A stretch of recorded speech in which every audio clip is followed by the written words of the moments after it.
Forest family.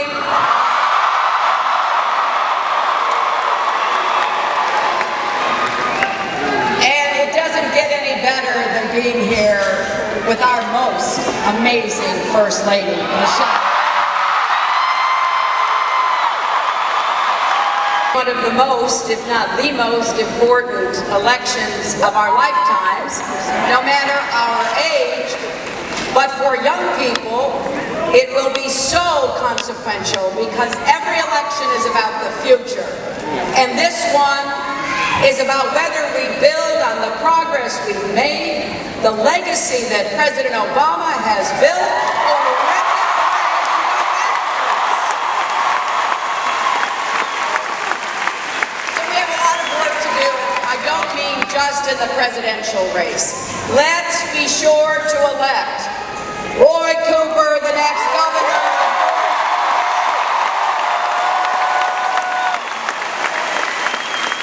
He will always put the people of North Carolina first, and he will repeal HB 2.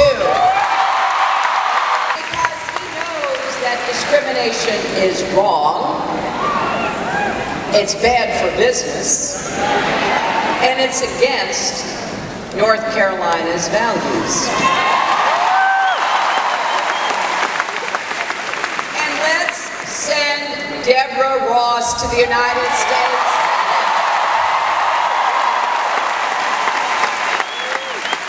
So she will be an independent voice for the working families of this state. And she will help break through the gridlock in Washington. And unlike her opponent, Deborah Ross has never been afraid to stand up to Donald Trump. And remember, it is not just Roy's name and Deborah's name or my name that's going to be on the ballot. So much of what we care about, so much that's at stake in the election is too. Voting rights are at stake. And if you care about this sacred right, and want to make sure our leaders of both parties do their part to protect and strengthen it, not chip away at it, you've got to vote in this election.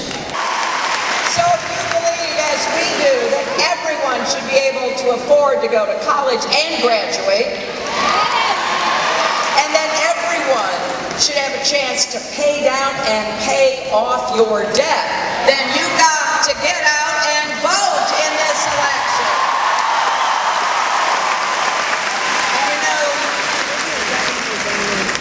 Dignity for women and girls.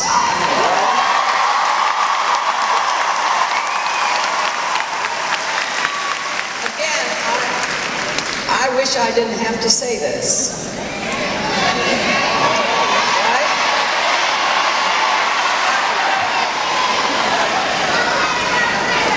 But indeed, dignity and respect for women and girls is also on the ballot in this election.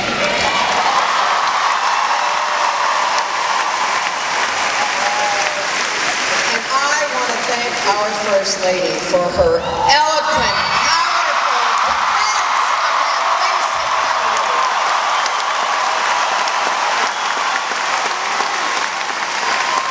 So I think you're getting the idea here that I believe everything we care about is at stake in this election. So you've got to vote and get your friends and your families and your neighbors to vote too. And don't just take it from me, because I think you've heard some really compelling voices say the same thing.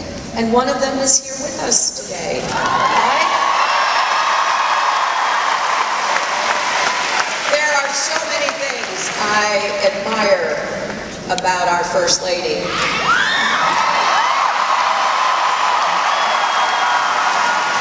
You know, Michelle reminds us to work hard, stay true to our values, be good to one another, and never ever stop fighting for what we believe in.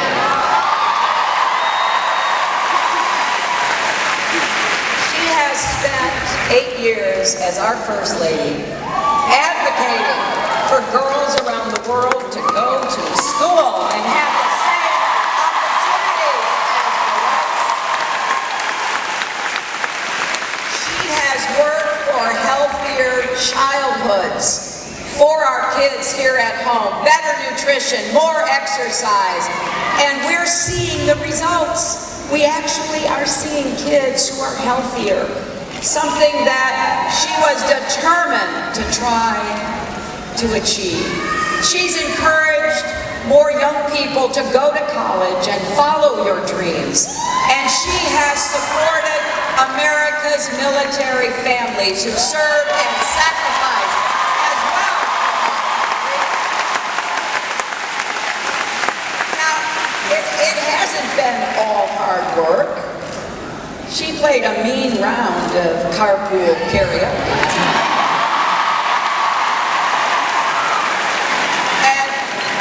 Among the many real privileges I've had is to see the President and the First Lady dance. But there were times during those three debates when, I'll tell you, the loop running in my head was what Michelle said to us at the convention, right? When they go low, we go high. All of this just by being herself every day, never missing an opportunity to honor her parents for the hard work and sacrifice that set her on her way.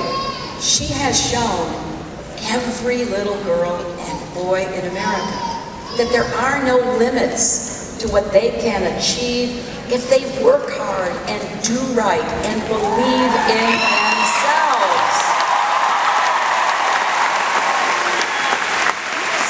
Is there anyone more inspiring than Michelle Obama? And maybe it's especially meaningful to me because I do know something about being First Lady of the United States. And, you know, I'm going to state the obvious. It's not easy. You've got so many people counting on you. You've got the eyes of the world on you. And when you're trying to raise your children as she is and I did, and give them the space and support they need to have as normal and safe and fulfilling childhoods as possible, that makes it even harder. You know, I used to hang out in the main hall on the second floor of the White House around the time Chelsea would come home from school, just to be sure I got to see her and see, you know, what happened that day and try to figure out, you know, what I needed to be thinking about and doing for her. And let's be real. As our first African-American First Lady, she's faced pressures I never did.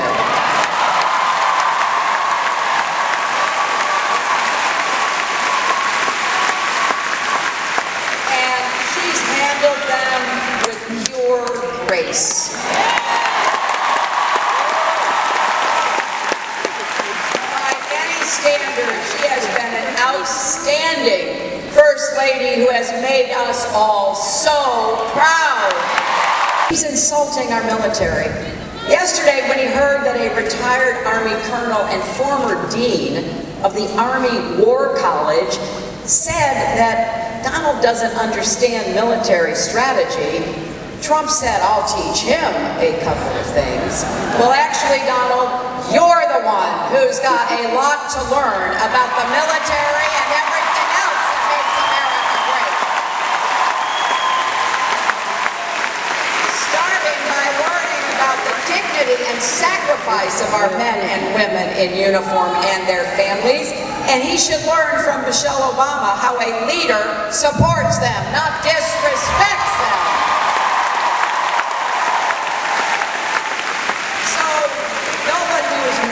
About what's at stake in this election than our First Lady, because all the progress that we've achieved under President Obama's leadership is at stake.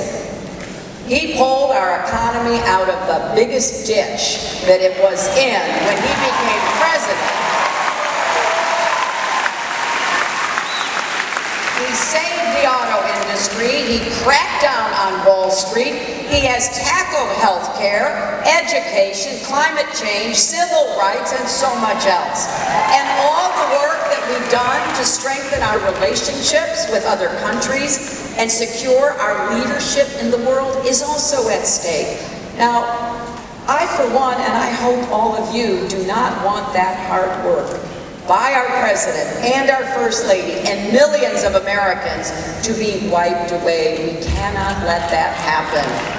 We've got to do everything in our power to get everyone out to vote, to understand no matter what issue you care about, it truly is on the ballot.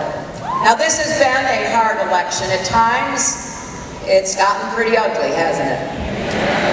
And we've all felt it, especially kids. I hear this from parents and children across our country. Kids write me notes. They hand me little cards and notes when I shake hands with them. Their parents write me. Teachers talk to me. Kids are scared. Kids are scared by the rhetoric they're hearing, right? I see the educators' heads nodding. Little girls hear the ugly things that have been said about women in this campaign, and it makes them feel terrible and doubt themselves. And that's why it's important for voices like our First Ladies to stand up and say, wait a minute, respecting women and girls is important. And it's especially important to send that message to our children, boys and girls alike. Our kids are actually scared they're going to be sent out of the country because their parents are immigrants or they're immigrants. They're scared if they're Muslim or they have a disability. I got a letter from a parent, a mom in Wisconsin, I think, who adopted her son Felix from Ethiopia when he was a toddler. He just turned 11 years old. He wrote my campaign to let me know that he was now 11 years old. I love it when little kids, do little birthday remembrances. America is the only country he's ever known. And one day he turned to his mom and he asked, if Donald Trump becomes president, is he going to make me go back to Ethiopia? Now that honestly breaks my heart. We've got to make sure all of our kids know America has a place for you. The American dream is big enough for you. I'm excited about what we're going to see happen here in North Carolina, and I am so excited to be introducing our amazing First Lady, Michelle. Let me start, of course, because Hilary's, mini tribute to me it's taken me off of, it's kind of thrown me a little bit. Very generous. But I just want to take this moment publicly to thank Hilary. I mean, it takes a level of generosity of spirit to do what Hilary has done in her career, in her life, for our family, for this nation. And people wonder, yes, Hillary Clinton is my friend. She has been a friend to me and Barack and Leah and Sasha, and Bill and Chelsea have been embracing and supportive from the very day my husband took the oath of office.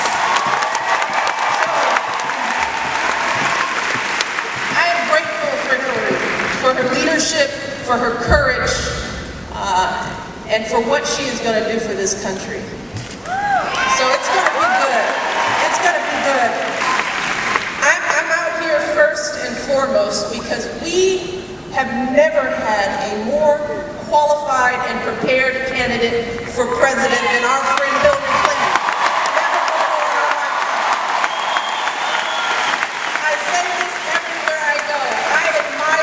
Respect Hillary. She has been a lawyer, a law professor, First Lady of Arkansas, First Lady of the United States, a U.S. Senator, Secretary of State. She has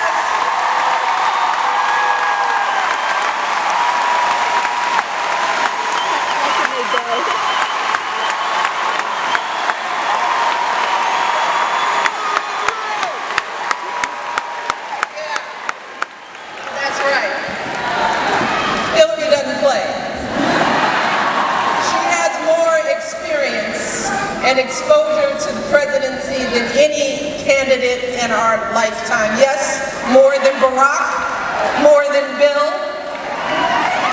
So she is absolutely ready to be commander-in-chief on day one, and yes, she happens to be a woman.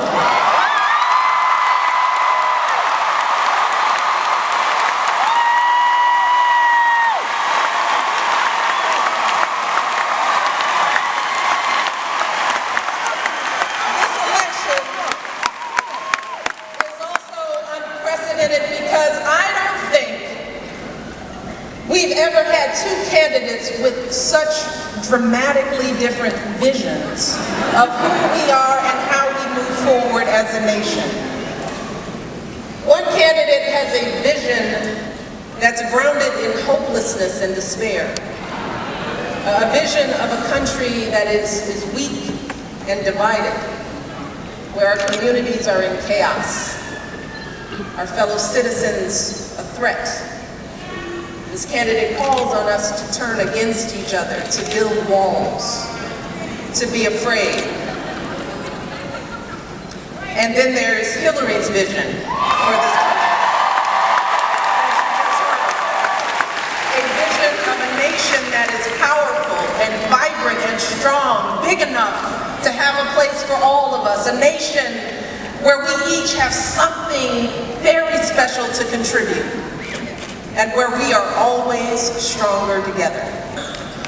No, this election is about something much bigger.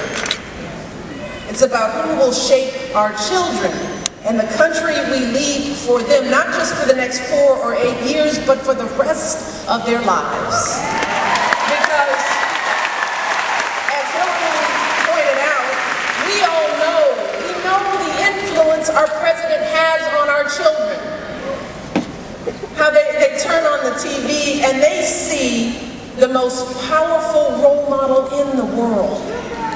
Someone who shows them how to treat others, how to deal with disappointment, whether to tell the truth. They're taking it all in. And as Hilary said, when you've raised children in the White House like Barack and Hilary and I have, you are reminded every day of the impact that you have. You start seeing the images of every child in this country in the face of your child.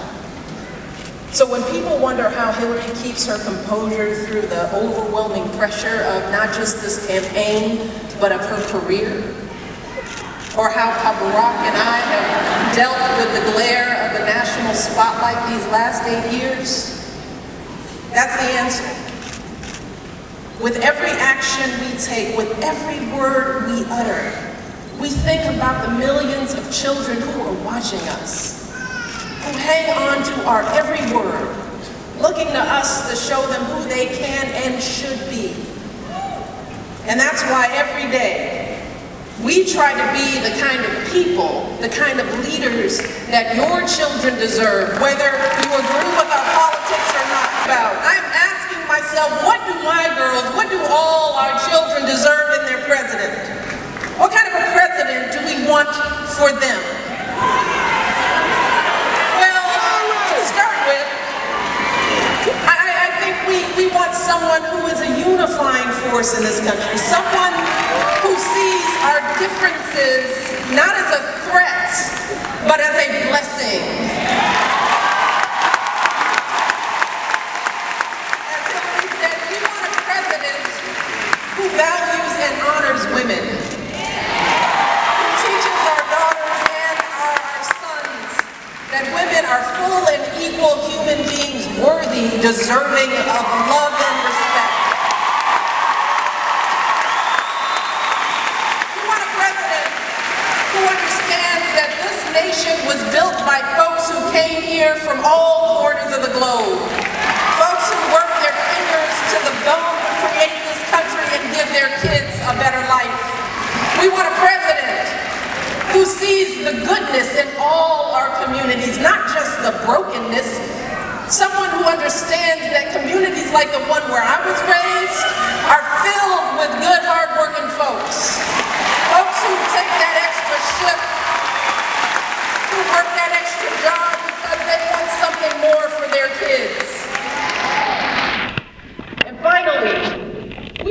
president who takes this job seriously.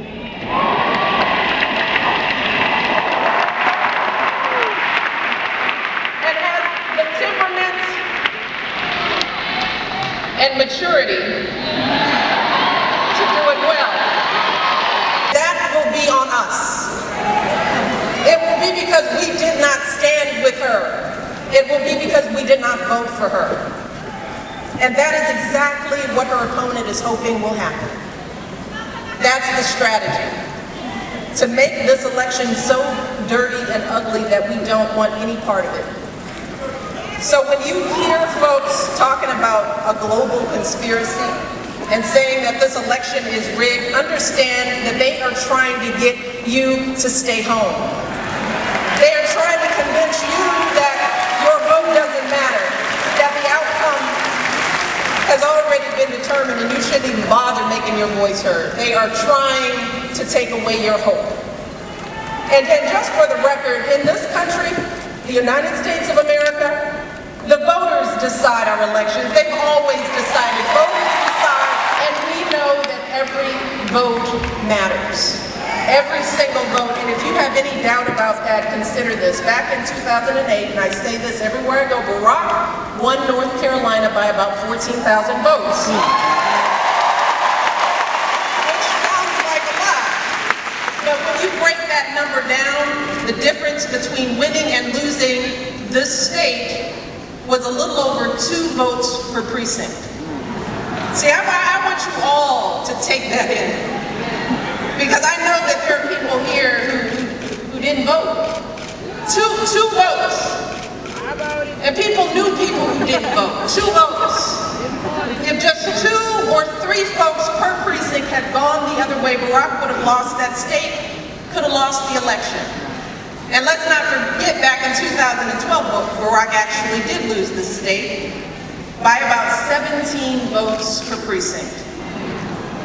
17. That's how presidential elections go. They are decided on a razor's edge. So each of you could swing in this stadium. Just think about it. Each of you could swing an entire precinct and win this election for Hillary. You could also help swing an entire precinct for Hillary's opponent with a protest vote or by not voting at all. So here's what I'm asking you. Get out and vote. Get out and vote for Hillary. Vote early. Vote right now. Leave here, go vote. And don't let anyone take that right away from you. I feel that way because for the past 8 years, I have had the great honor of being this country's First Lady.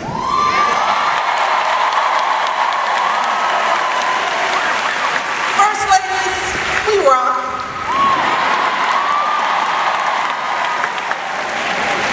But I have traveled from one end to this country to the other. And I have met people from every conceivable background and walk of life. Including folks who disagree with just about everything Barack and I have ever said. But who welcome us into their communities. Remember, our neighbors are decent folks. We're all good people who are open-hearted and willing to listen. And while we might not change each other's minds, we always walk away reminded that when it comes to what really matters, when it comes to our hopes and dreams for our children, we're just not all that different. And I want you to remember that it's that part of us as Americans. It is that piece of us that is in all of us. That's what drives folks like Hillary's mother, who said to herself, I may not have grown up in a loving family, but I will build a loving family of my own. I will give my children what I never had. I will pour my heart into raising a strong, smart, loving daughter. That's what drives people like my father, who kept getting up and putting in those long hours, who who said, I may not have gone to college, but I'm gonna keep working, because maybe my son, maybe my daughter will, because in this country, anything is possible.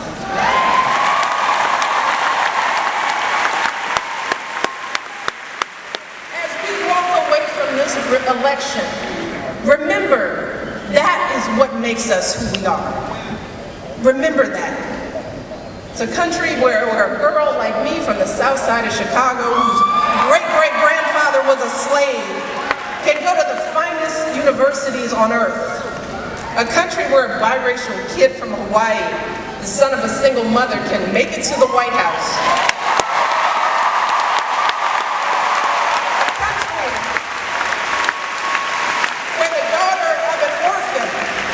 Can break that highest and hardest glass ceiling and become president of the United States.